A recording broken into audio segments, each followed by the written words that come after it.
past haunts us all, whether it be a person, place, or thing. We are reluctant to let go. We call to the dead out of desperation and intrigue, searching for answers about what lies behind the shadows. We are paranormal researchers. We are Necromancers.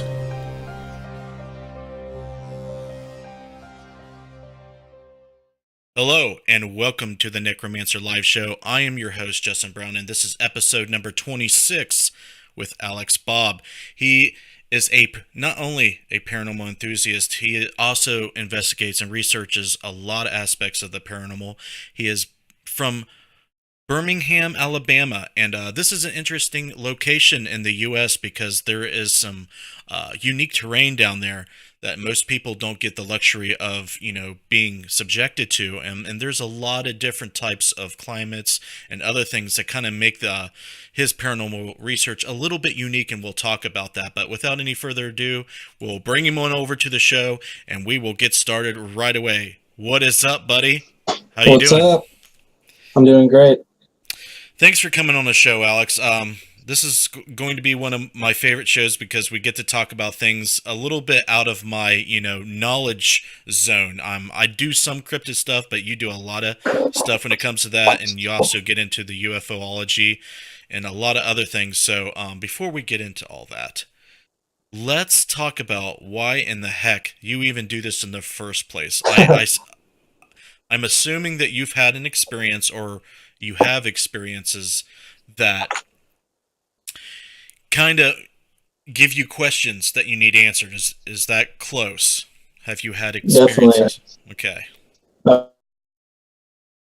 I've had experiences when we were children, and that's kind of where it started for me.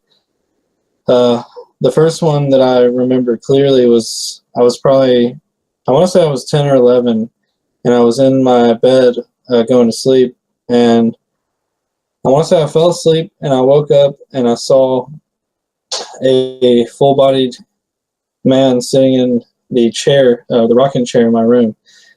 And I actually felt pretty calm about it, so I got up because I didn't know who it was at the time, but I'm pretty sure it was my grandfather who had passed away before I was even born, so I never met him. But for some reason, I felt like it was him. So I felt safe. I got up and walked over and tried to sit in his lap, and actually fell and hit the seat and was just completely shocked as to what I just experienced. And almost every night after that, I would always watch that rocking chair and see if he would come back, and he never did. But that was kind of one of the first experiences I had that really sparked my interest in the paranormal, I would say. How old were you again? I want to say I was 10 or 11, which from what other people have said when I told them that was a little bit old to still be seeing full-bodied figures. Like, a lot of kids will see them, and they're even younger than that, from 3 to 5, 3 to 6 years old. Right. Just before I forget, man, the chat section is getting blown up. I don't know if you're watching it, but everyone's saying that you rock, that they love you. Just to let you know that you're getting I love you too, guys. I love you too, everyone. All right, so it didn't end there, did it? No, it didn't. There was one of the first UFO experiences I had, actually, was when I was a kid, and at least that's what I call it. It was pretty interesting. I was in my backyard at my dad's house, and I remember seeing one of the brightest lights I've ever seen come down and circle around the trees above me, and that's really all I remember from that moment. But I remember just knowing or feeling like that it was definitely extraterrestrial or something not of this world.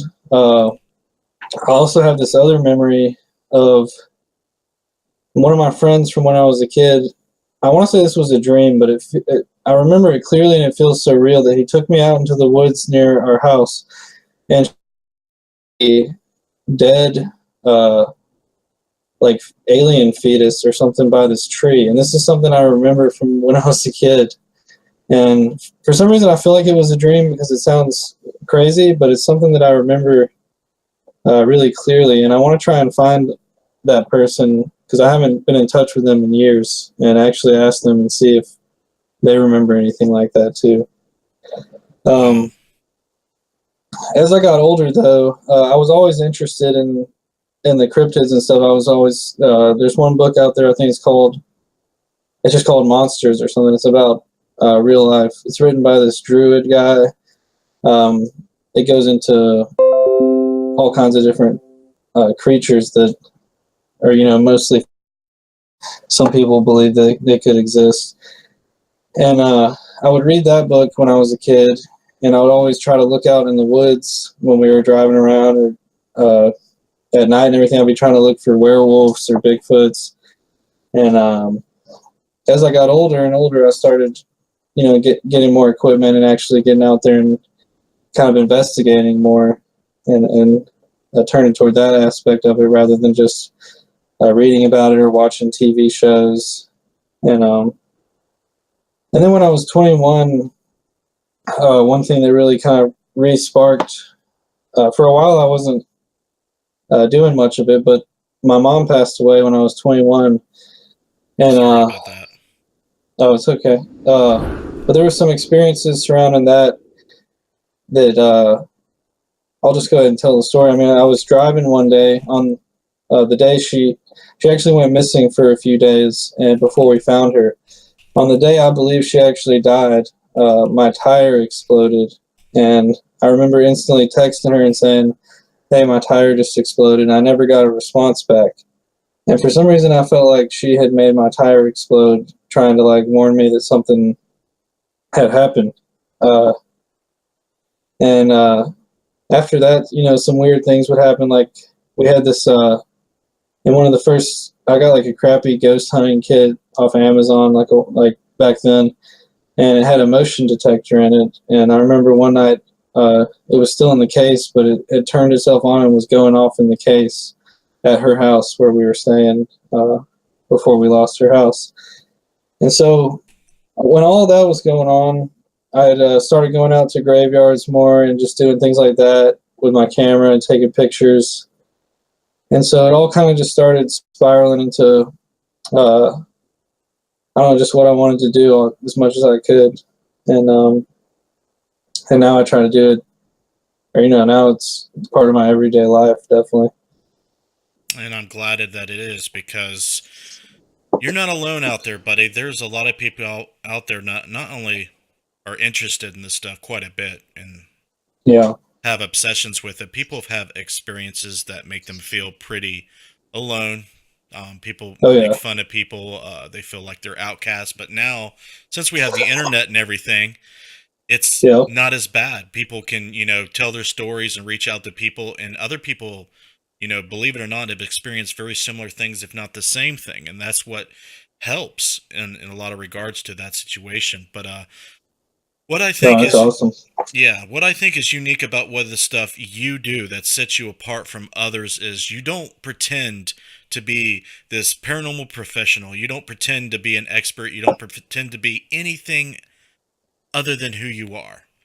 And that's what I love about your stuff. You go out there with the camera and you just show people what you see, how you see the world, how you see the paranormal world. And that's why I think you're being successful right now. You'll go, and plus, dude, where you live, some of the places you go is amazing. Why don't we talk about that?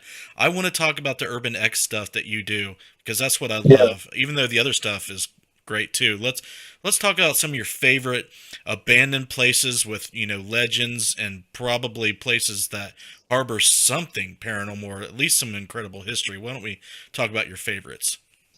Well, one that I want to say that we have that's an amazing place is the Sloss Furnace, which is a National Historic Landmark now. So it's kind of hard to have cameras up. I've tried to ask them for access. They want you to pay for it, since they've been on, a lot of the bigger ghost hunting shows and everything, and paranormal shows.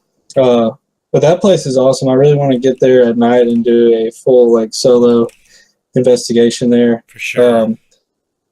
But some of the abandoned places that I love is definitely the abandoned hospitals, and we have actually a really good one in Birmingham. It's the Caraway Hospital.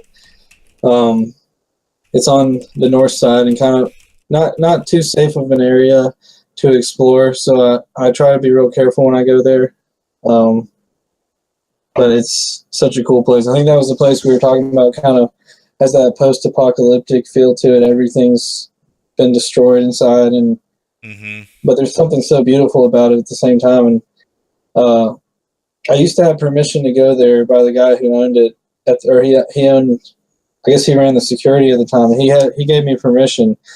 Well, they got new people in there, and they don't want me in there. They actually called me and told me to take down my video, and I told them I wouldn't take it down because I had permission when I made that video, and I'm not going to take it down, and they haven't done anything since.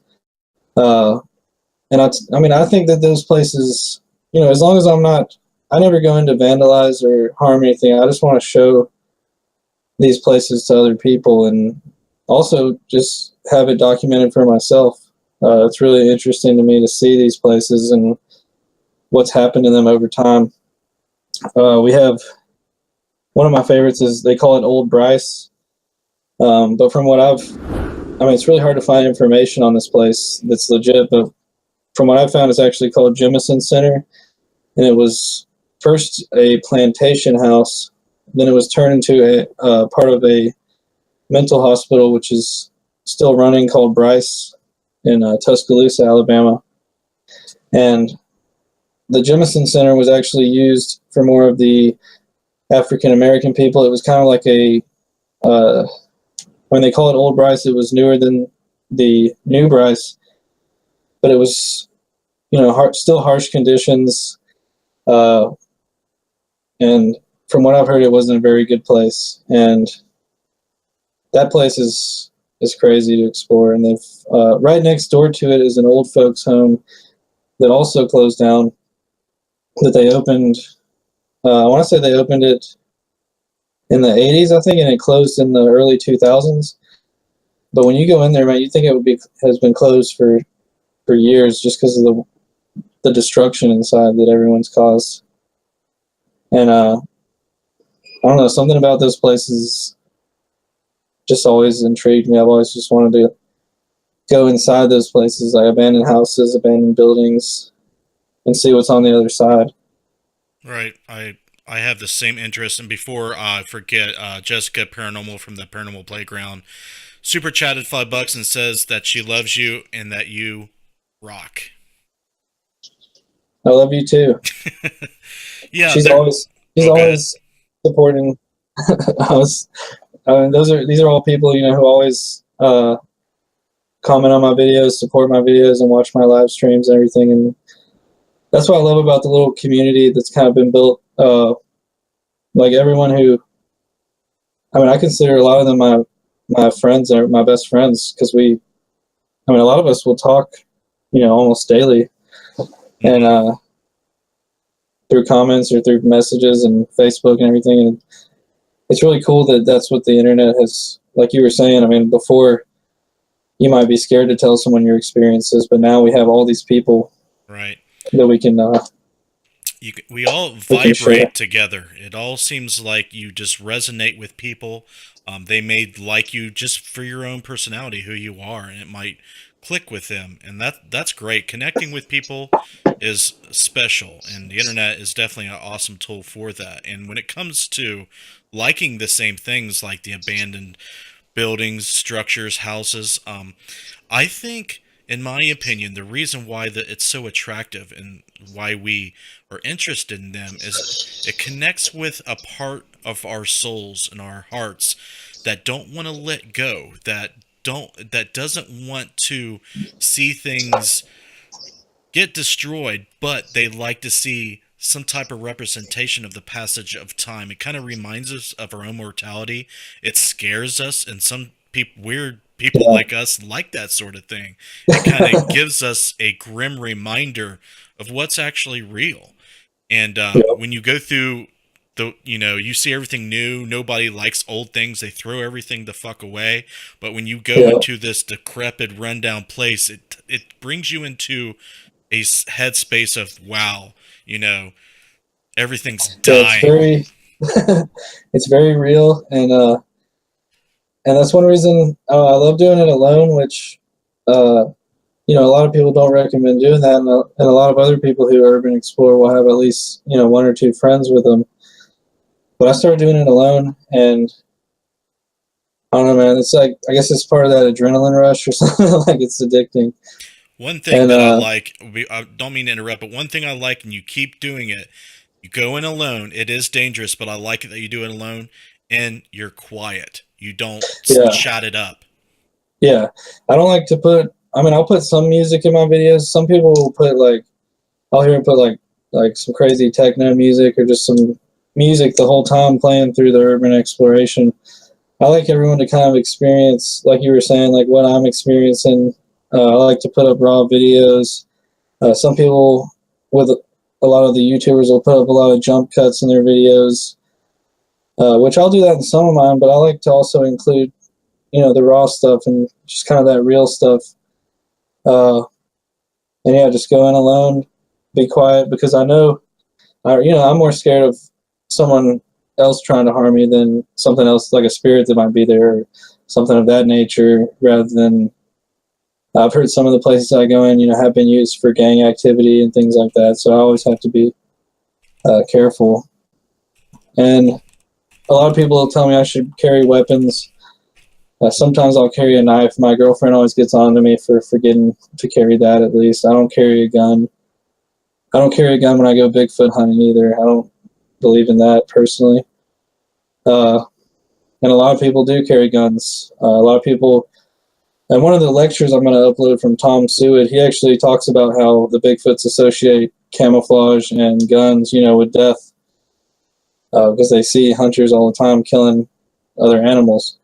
So I don't wear anything like that when I go in the woods. I'll just go dressed like this and go out with just me and my camera, which I'm sure they don't want to come around that either. But Right.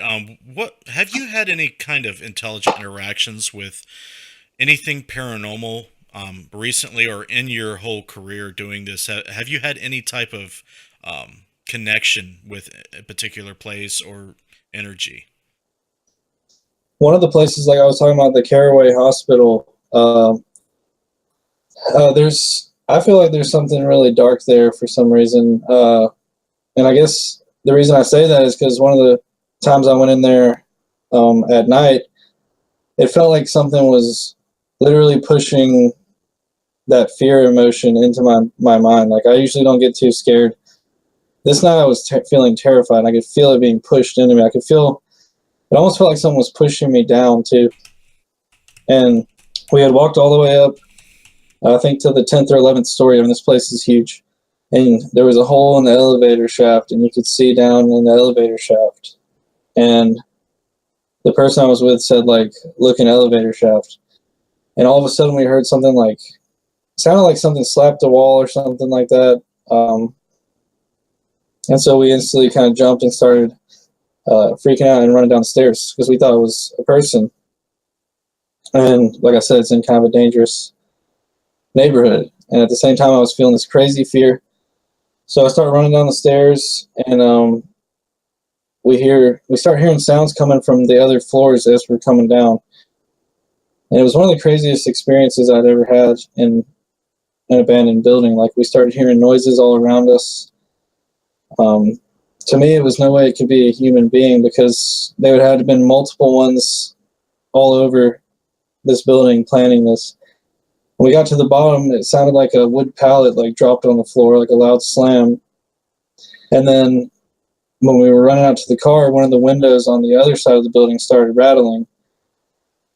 And I remember I got in the car and it was such a rush. I was terrified, but at the same time, I was like, that was the scariest shit I've ever experienced. So Caraway Hospital has always had that. I feel this connection with that place. Like, I want to explore more and go deeper. But like I said, they don't want me in there anymore.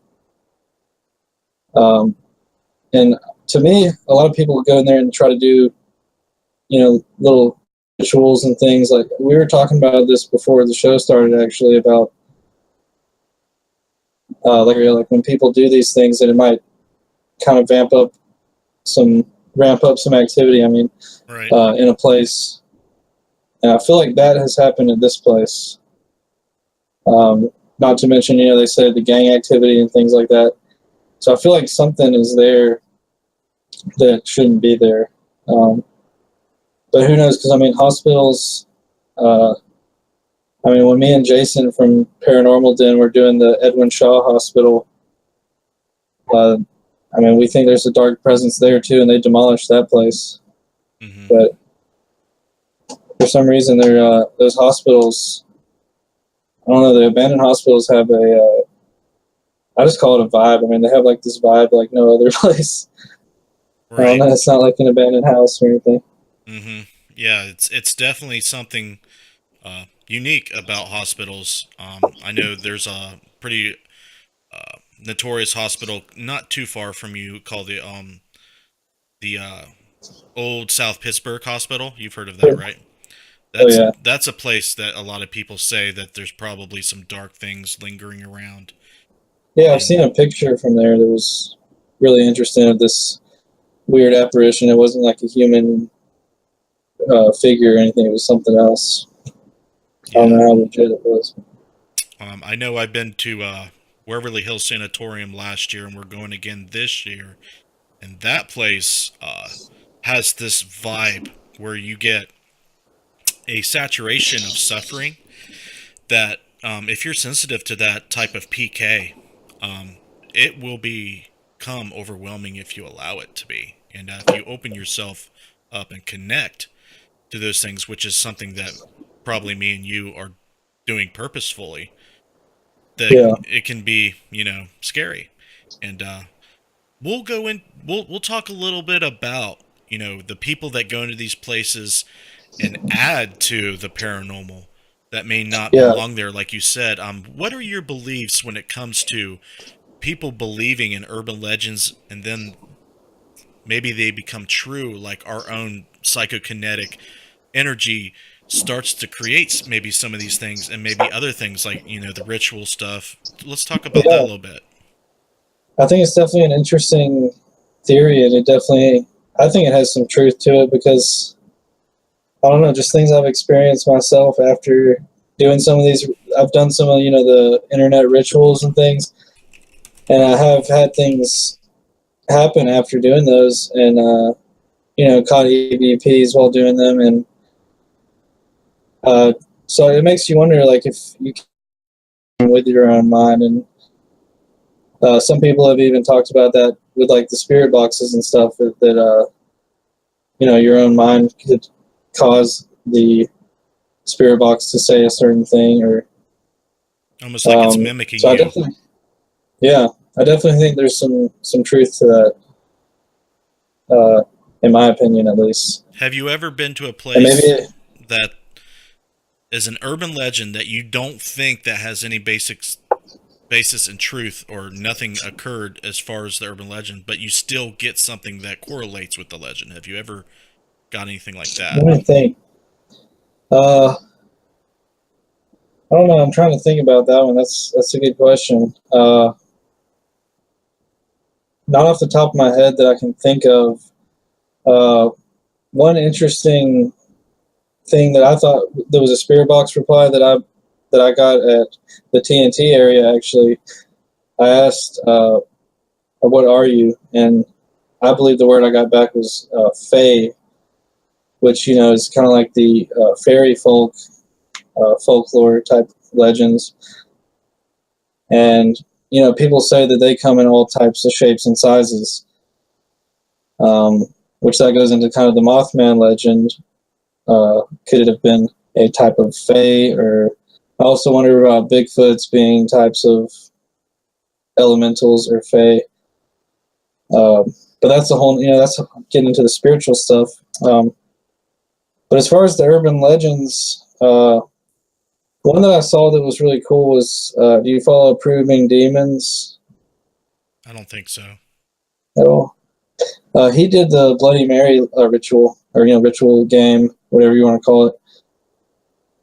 When I did it, I didn't really catch anything too crazy, but when he did it, he caught a spirit box reply that sounds like it says, "You stole my baby," and Mary version where you say, I have your baby. And I thought that was pretty cool. That was because he started doing the debunking or proving the urban legend videos as well. One that I did, there's one called Musical Chairs Alone, and legend. You put a chair in the room and you're supposed to play the Tiny Tim song, The Tulips, and walk around this chair 6 times. I think you have a candle or a match in your hand, and if the match goes out, or no, if the song stops, you blow out the match and you sit on the chair, and you won the game. If the song doesn't stop, then you invited something into your house, they say. And it's kind of one of these creepypasta urban legends. But I played that in my Midnight Man video, and I actually caught some pretty cool anomalies on my full spectrum cam. And instead of the tiny Tiptoe Through the Tulip song, I was using one of my old music box dolls it was made in the early 80s. And every time I break that doll out, I swear I'll catch some kind of weird anomaly or something on my camera. And that was one of the moments where I actually caught multiple ones while playing that urban legend game. One that I wanted to investigate further, but I wasn't able to, was the Bell Witch Cave in Tennessee. Mm-hmm. They don't allow you to film in there. But he did. Yeah, I snuck my GoPro in, sorry. And I wanted to do more, like so bad, because that place feels, the type of energy there just felt crazy to me.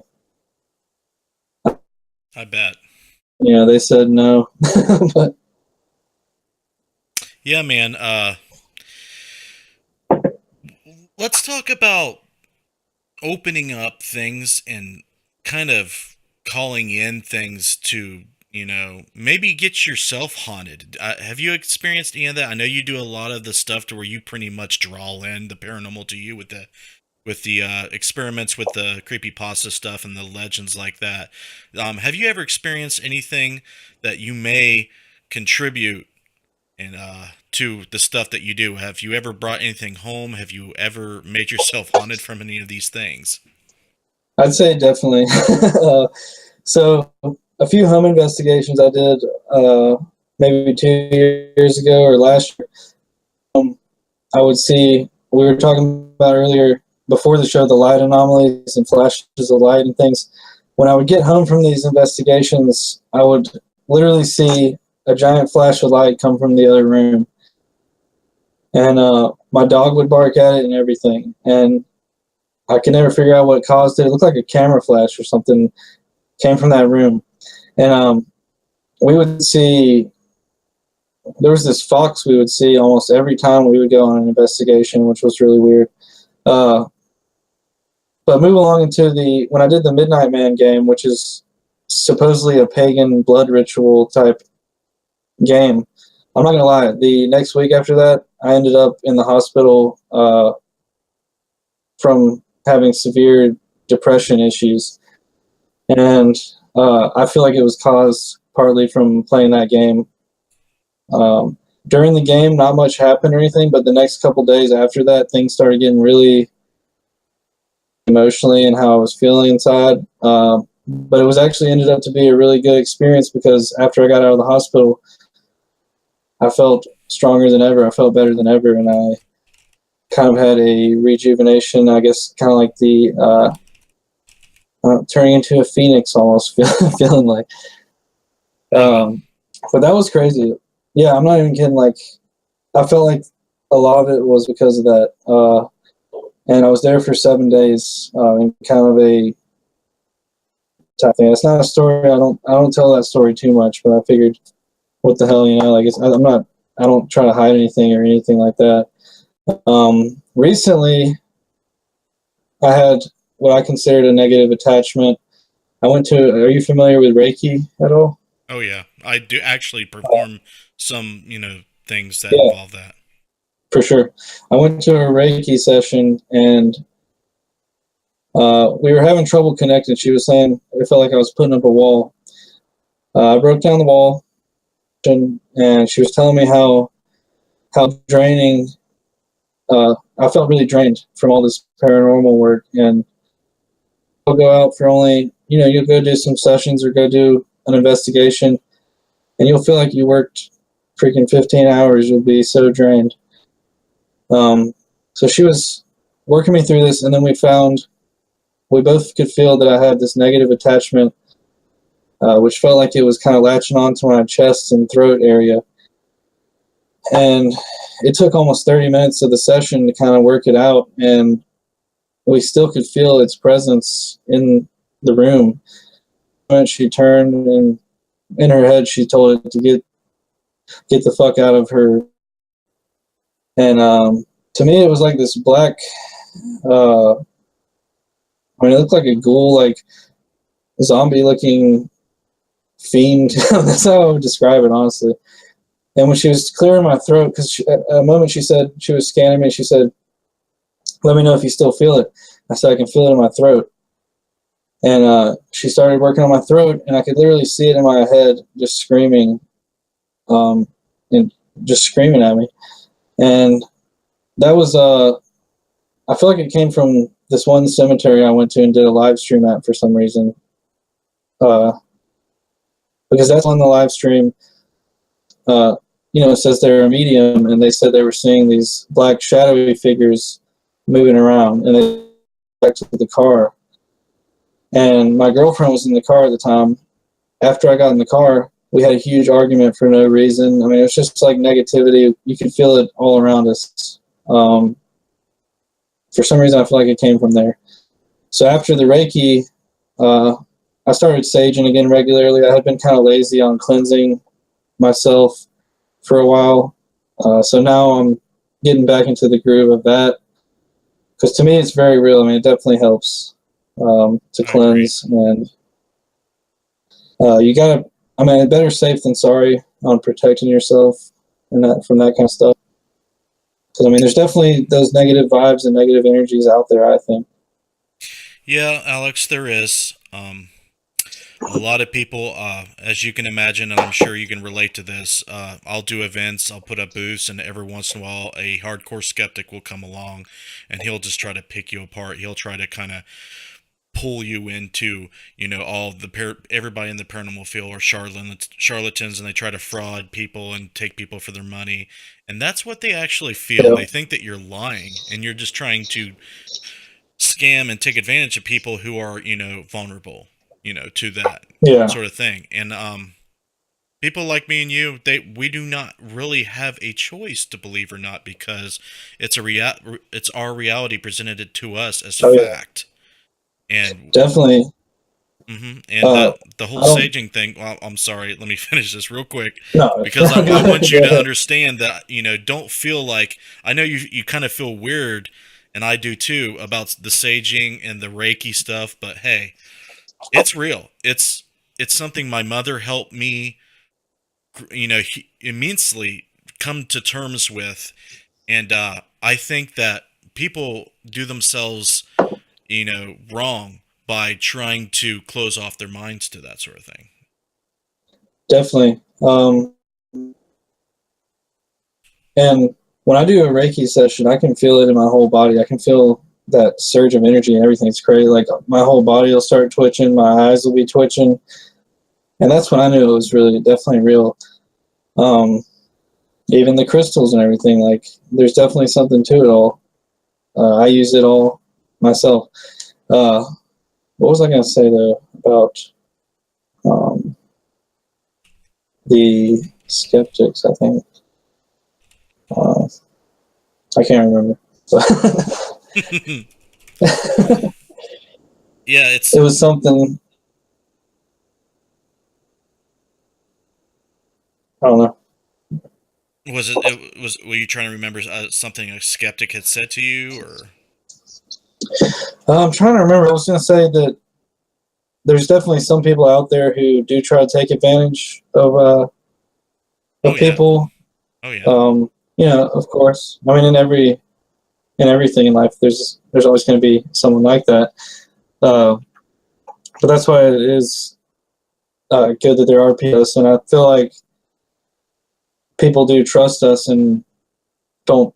I don't get many skeptics on my channel, calling anything out, and I always try to, whenever I do upload something that could be possible evidence or something that I think is interesting, I'll always ask, I want to know what you think about this. Mm-hmm. Because I want to know everyone's opinion. I'm not going to say that. Just like the last possible Bigfoot thing I had, that might actually be a leaf. I'll always ask, like, what do you think about this? And if it is a leaf, it's definitely gotten a lot. It's the most popular leaf on the internet the last week. Didn't look like a leaf to me, Alex. It looked like I'm still somebody not walking. sure. It looked like somebody walking. Yeah, I'm still. That's why I definitely want to get the SJ6, 4K Yes. cameras and everything, and get just better stuff, because there are a lot of sightings like that in Alabama, especially in that area I was at. Um, but we can't. That footage isn't good enough to really say anything definitive about. It's just kind of, it's in the distance. It's blurry. Right. Right. So all I can do is continue to try and get better. Yeah, and that's what I was trying to say before. You don't pretend like everything you put up there is concrete, and you're not going to argue with people, and you're all super laid back. Hey, that's cool. I want your opinion. That's why I upload it, and you're not argumentative, and that's one of your For sure. best attributes as far as I'm concerned. Um, Real quick, I know it's very hard to prove the paranormal if you can at all at this point, but do you feel like a lot of the things people that even if they can't explain something, they still try to cling to a paranormal outcome, even though then it may not be paranormal at all? Do you ever think about to yourself, well, just because I can't explain this doesn't mean it's paranormal? Have you ever taken that stance? Yeah, I definitely think that's a stance that we should all take, because there's a lot of people on the internet right now uploading uh, pictures or videos of dust flying around, or pictures of, will be 100% be like, this is or something. And, I mean, there's nothing wrong with believing that, to me, but I definitely like to look at both sides, the skeptic side and the more spiritual side, or the total believer side. I mean, I believe in a lot of things myself. Uh, Everything from, I believe in Bigfoot, I believe in dragons, I believe in things that a lot of people don't believe in. Maybe interdimensional beings, or from another parallel universe, or something like that. And they probably don't want anything to do with us, because I mean, we bring a lot of death and destruction to the world. But Mm-hmm. but yeah, I think it's definitely good to question everything, uh, and not say that it's 100% paranormal, because it might not be. We don't really know it. No, I don't think anyone's really an expert on this stuff. No.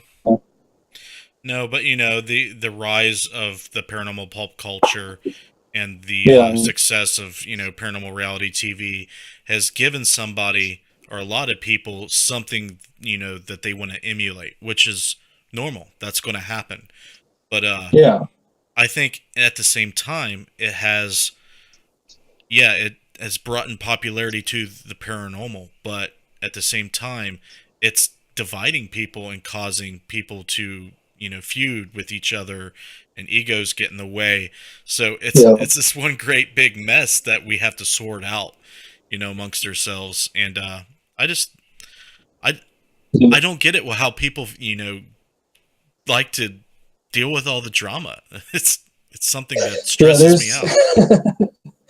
yeah, I don't like to see the drama, and it's definitely there, though.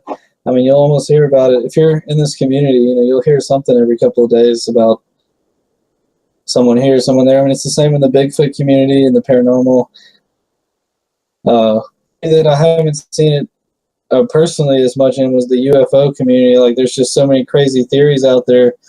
It kind of seems like everyone's just kind of throws all that stuff out there. And I have seen some people get into arguments and everything, and wrong with it, people having their own opinions. But like, for instance, the other day I shared my video about streetlight interference, and which was just something that I've experienced myself, and I feel like it's not something that is normal. Like, I will notice it almost daily. Streetlights going out or on, off or on, when I go under them or when I'm approaching them or going away from them. Daily occurrence when I go driving around or even walking around. And, there were some people who came on and they were calling it bullshit and stuff. And I was like, that's fine, that's your opinion, but, to me, it's not bullshit. But you can say that.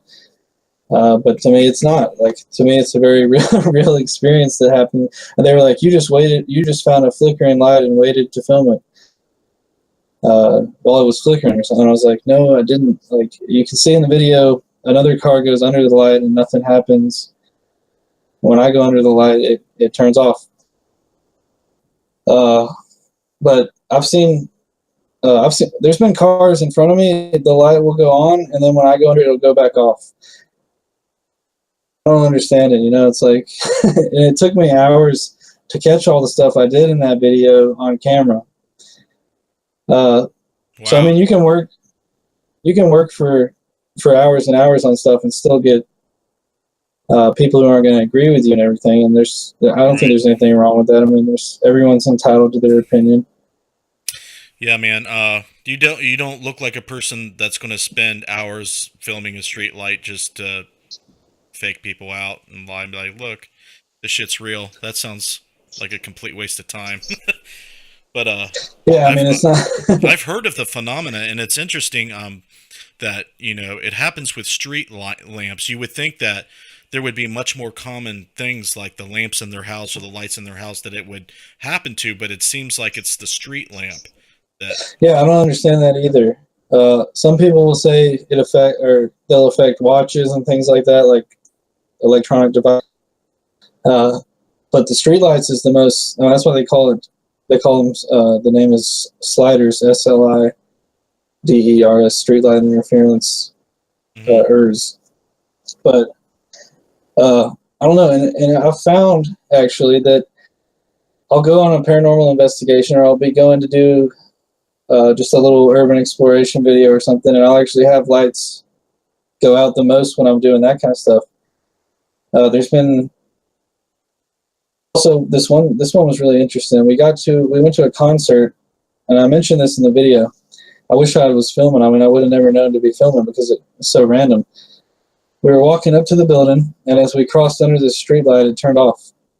And several hours later, we come out of the building at the end of the concert, which after actually talking to the lead singer of the band was the Flaming Groovies, kind of a lesser-known psychedelic band from the 60s and 70s, or maybe from the 70s. But we came out, and the light turned back on as we walked under it, and that was just. I was like, looked at my girlfriend, I was like, did you just see that? But she didn't really notice it at the time. But she actually told me the other day she started to notice it a lot more for her too. And I don't know, there's definitely something, to me, there's something going on there. A lot of people also commented on the video and said that they've experienced it too, and they never knew there was a term for it. And when I looked on YouTube, I couldn't really find some videos about it, but I didn't find anything super in-depth about it, so I tried to make something that that other people could watch and be like, oh, maybe this is what's happening to me too. Right. Like I said, I spent a few days literally like filming while I was driving, getting my girlfriend to filming while I was walking, footage just of me walking around and nothing happening. but the few that I did catch were pretty cool. The next few days after I put out the video, I had even better ones happen that I wasn't filming, and I was like, "Damn, I should have waited another day." That's how it always happens. Alex, I Yeah. got a question for you, buddy. Yeah. Do you feel like, I mean, you're into the paranormal, so you're gonna feel different as fuck from most people. But honestly, do you feel like you have something like abilities? Do you feel like you may be going in and out of different modes of perception, dimensions, possibly? Do you feel like you have, some type of properties that most people probably don't accept? Not, well, how should I say this? Do you have abilities that people don't know that they can access? Yeah, because I feel like a lot of people, I feel like, we all can access it, probably, and a lot of us, like you were saying earlier, just kind of shut it out or close off from it. I'll notice people, like today, I noticed a guy came in, where was that? I was at the dentist, and he came in, and I could just tell he was a real straight-laced guy, just super into the work world, everything that we're supposed to be into. I don't know, just like paying your bills on time and being at work on time and going to work every day and going to sleep, and I could just sense that was what he was like all about. Mm-hmm. So yeah, to me, I feel like I do, but I feel like I still haven't honed those abilities or figured out how to use them all. I mean, there's been times where I'll have dreams of something that happened the next day.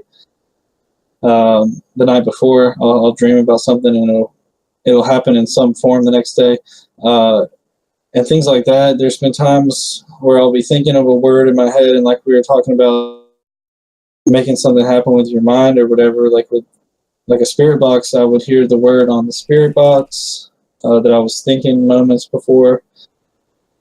So I definitely think that I do. I know my girlfriend does, and she actually doesn't like the paranormal as much because she will have these crazy visions, and I will she'll go with me, but she won't go to some places because she will literally have she has a definite gift as far as that, and lately she's been trying to hone that more. She actually went to Reiki a couple days after I did, and she had a crazy past life experience that, like, I mean, it kind of messed her up for a couple days. But I definitely think, like, I don't know, I feel like opening up to this stuff has definitely made some of those abilities more keen or more kind of come out more than if that. So, I mean, I'd say, yeah, definitely. Yeah, it seems like this reality that we try to conform to is kind of like how you're describing the guy you seen, show up to work on Yeah. time. Do you feel like that constricts or impedes that natural ability to sense things outside the normal 5 senses that we all know about? Do you think, that we fight against that type of conditioning, and maybe that's why, children at young ages Yeah. experience a lot before they're conditioned?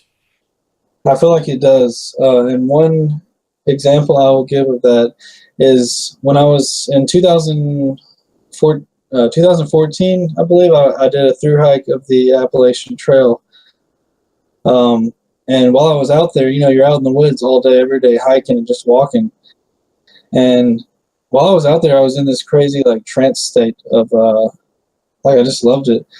And when I get back, it's hard for me to, I work as much as I can, but I can't do the long hours in the same place all day, every day. It's just not for me. Feel constricted and just full potential. I don't know. I mean, work's different for everyone. Like, some people will be like, you have to have this job. You have to have a job and work. And normal work is work. I mean, it's hard work. Like, you will definitely.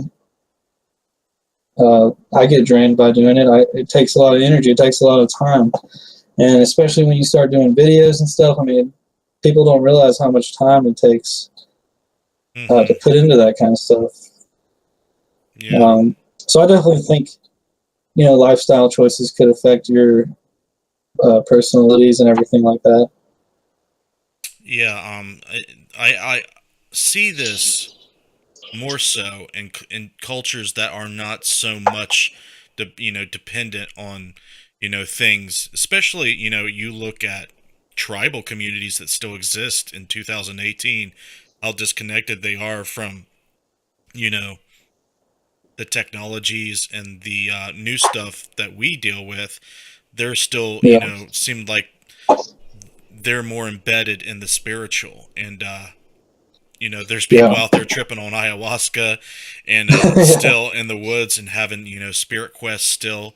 And it it's I want to do one day. I hope I get a chance to do a research project where I can see what type of effect somebody, what it can have on somebody when they live two separate lives like that. When you live in, how we live, and then you live how they Yeah. live, actually how they perceive things, and how, strap sensors to the brain see how their brain fires and functions, and do like a huge in-depth study that I don't think that's been done. And if it has, I just haven't seen it. But there's got to be a huge impact.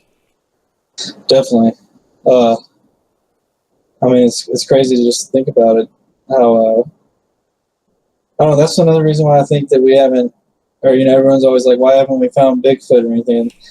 And it's like, well, we're all in our little office space, uh, in our little houses every night. We're not out in the wilderness every day. We're not living outside like some of these. Like, if you go to, like I was saying, Tom Seward, then he's a native from British Columbia, has legends about the Sasquatch in their tribe. But if you go to the city, everyone's going to be like, that's fake, that's not real.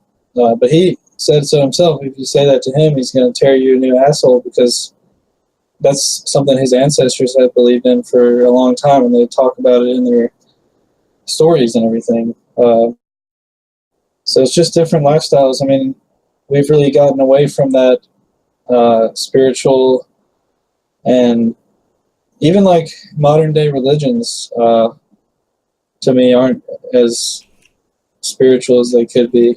I don't know. It's all about this.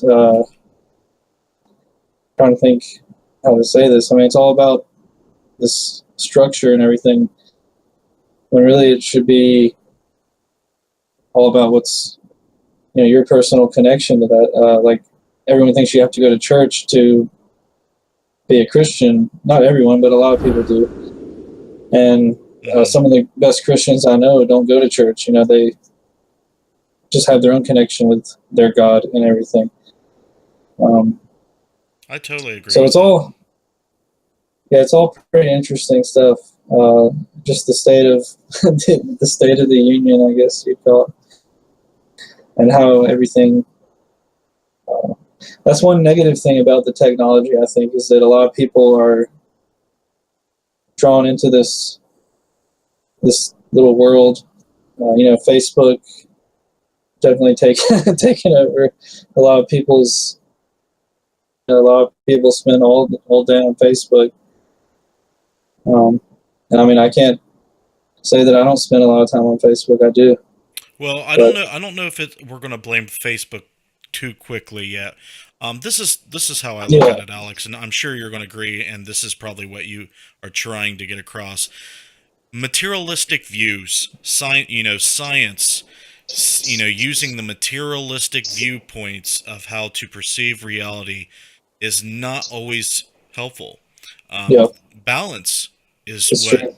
you need, in my opinion, because yes, to measure things precisely, to come up with systems and protocols to predict, things is very handy. That's how we are talking to each Yeah, other now, and the internet was born, and all oh these yeah, other technologies. But having the open mind, not losing those spiritual connections and those things that we used to do as primitives, as tribal communities, that stuff is real, but you can disconnect from it and you can lose it.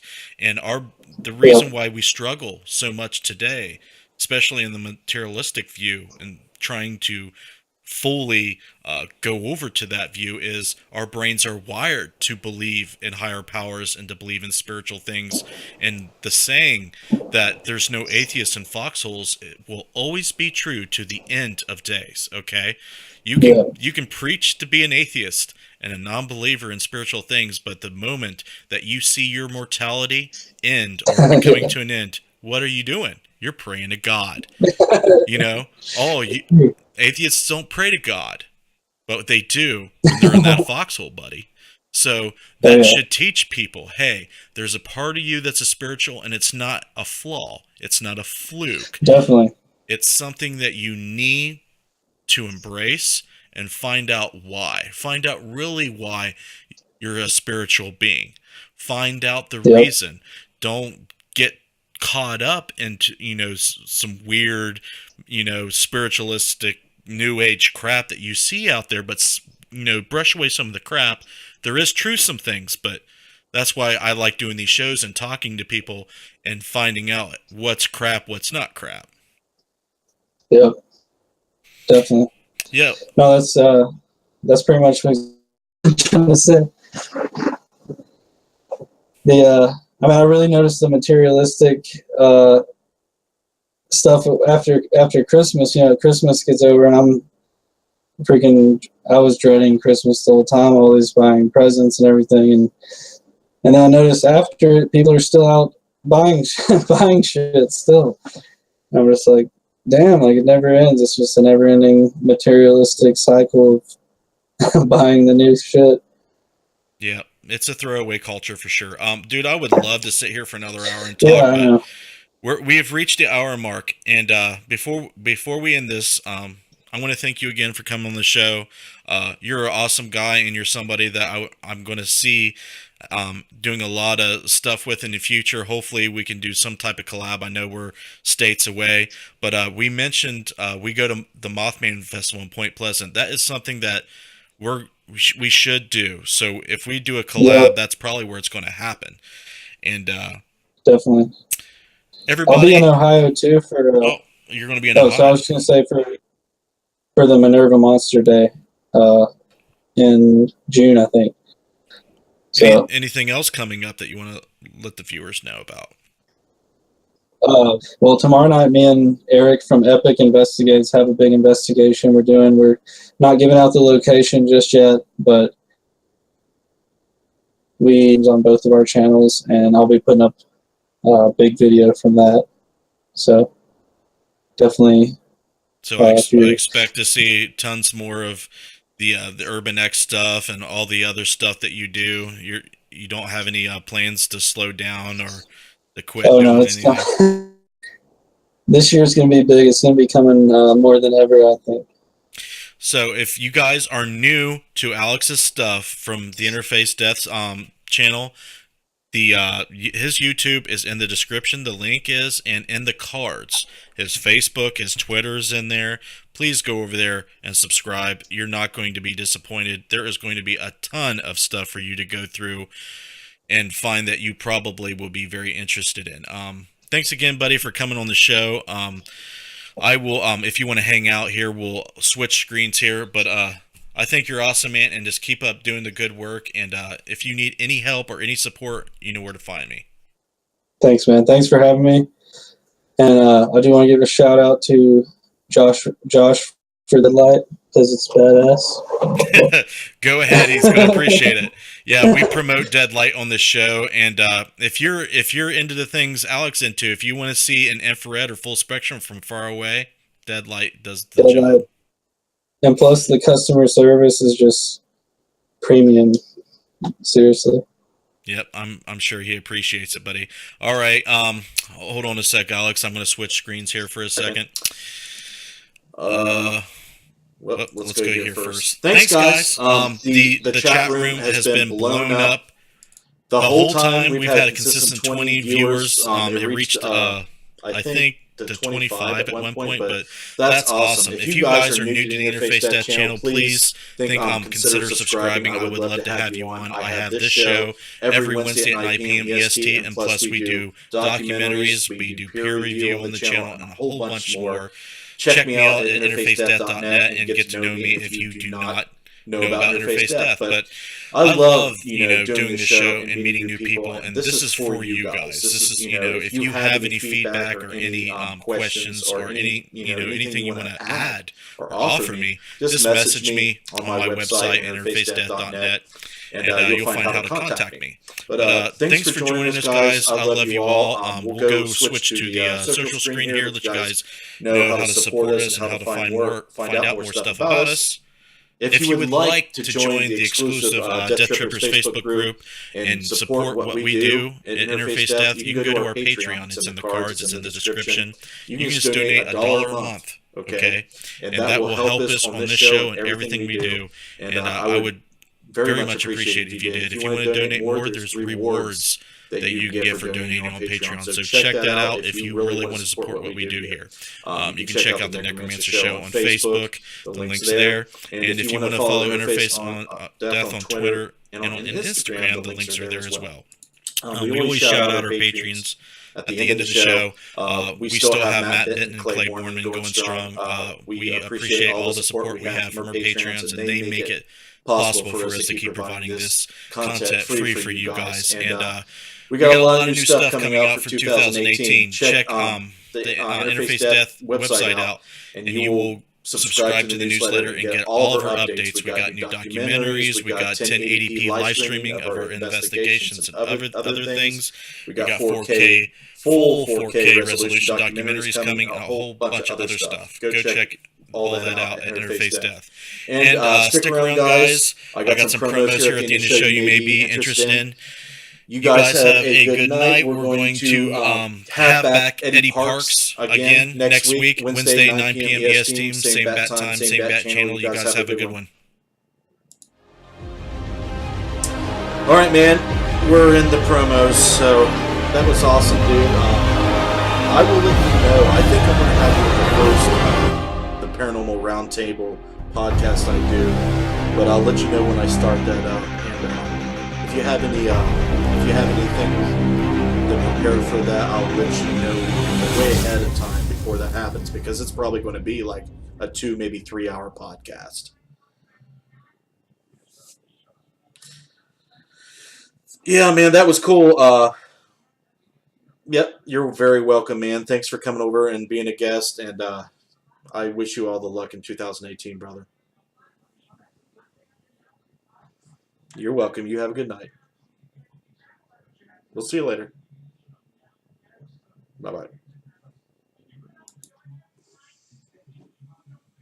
How long have you been associated with the school? We got the school in March of 2017, so about 4 or 5 months. Nice. Mm-hmm. So, you came to the school, what did you expect? I mean, I had heard from reading about it that it was one of the most haunted places in the state of Ohio, and I was my skeptical mindset, I was kind of like, this is gonna be just an empty building, we might get 1 or 2 things, I don't know. Come to find out, when we came here the first time to do our first investigation ever as a team, we got more activity here than we did at any other location that we've ever been to. And we've been to places like the Ohio State Reformatory, big name places like that.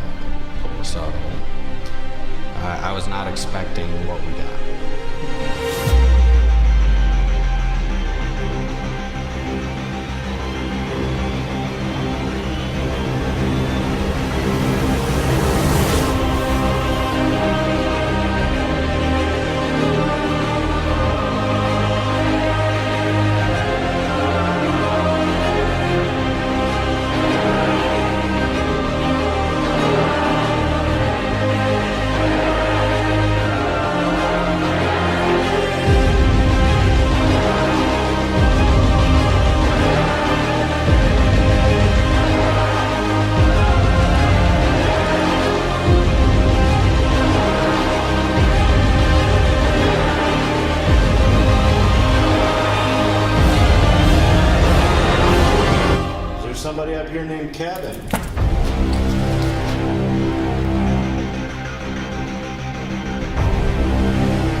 We're gonna have to go down there. There's something down there, dude.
I was actually in the refrigeration room one night when they were doing an investigation, and whatever spirit was in there really got a hold of this guy and just drained his energy. And it was one of my first times really seeing this type of thing. And I had got to the point that it wasn't fun for me no more. I was actually scared. Can you give us an audible sign that you're here? Can you speak? Can you make a noise?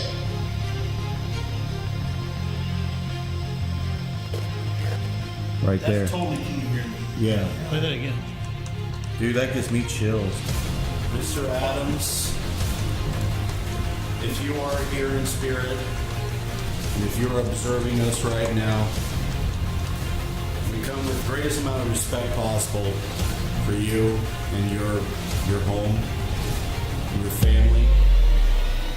As far as I'm concerned, we are your friends, and we are sympathizers to everything that you've gone through. If you can give us some indication or sign of your presence while we're here tonight, I have to be honest, that would be both exciting and exhilarating.